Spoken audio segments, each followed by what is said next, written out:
Earlier this week was Equal Pay Day. It marks the extra time the average woman has to work into a new year to earn what a man earned the year before. Oh, each year countries around the world join this globalist leftist thing called Equal Pay Day. And they say it marks the extra time, you heard Obama say, marks the extra time a woman has to work to make as much as a man. Well, today, Ontario is proclaiming its first Equal Pay Day. The province says it's necessary to draw awareness to the gender income gap. But Sun News contributor Faith Goldie joins us from Toronto to say, we might not be comparing apples to apples here. Faith, what's the deal? What are they claiming that men make versus women? Are they comparing the same jobs? Are they saying that a fighter pilot should make the same as a grocery store clerk? What are they saying?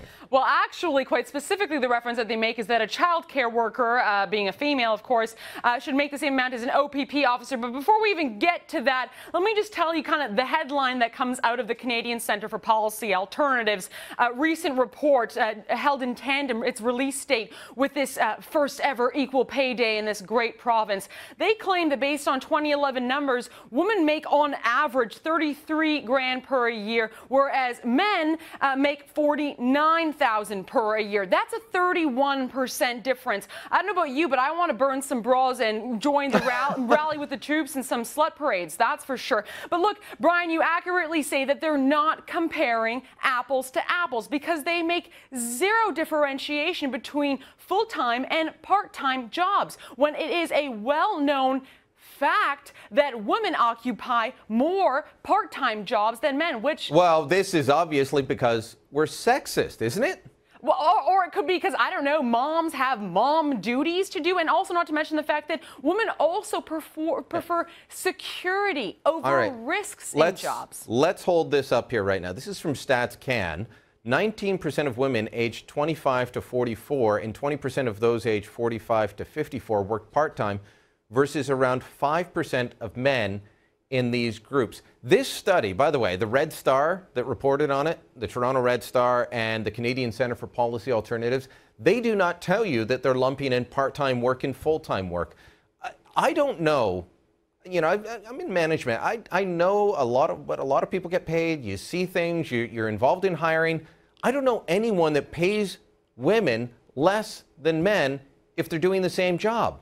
100%. And you know what else the Toronto Star or Red Star or whatever little cute name you want to give it also forgot to mention was that on page 1 of the CCPA's report was the name of its author, Mary Cornish, who is a self-described feminist lawyer. Not an economist, never mind the fact that she's the one who's drafting economic suggestions for our province, which, I mean, are not economically sound whatsoever, especially when they're calling for conservative estimate here, $300 million more in spending. Let's be very clear. This was a political document, not any sort of policy document that should in any way be taken seriously. But then again, it's the CCPA. Ask any source within the biz of policy production, and they'll tell you that they're not to be taken seriously.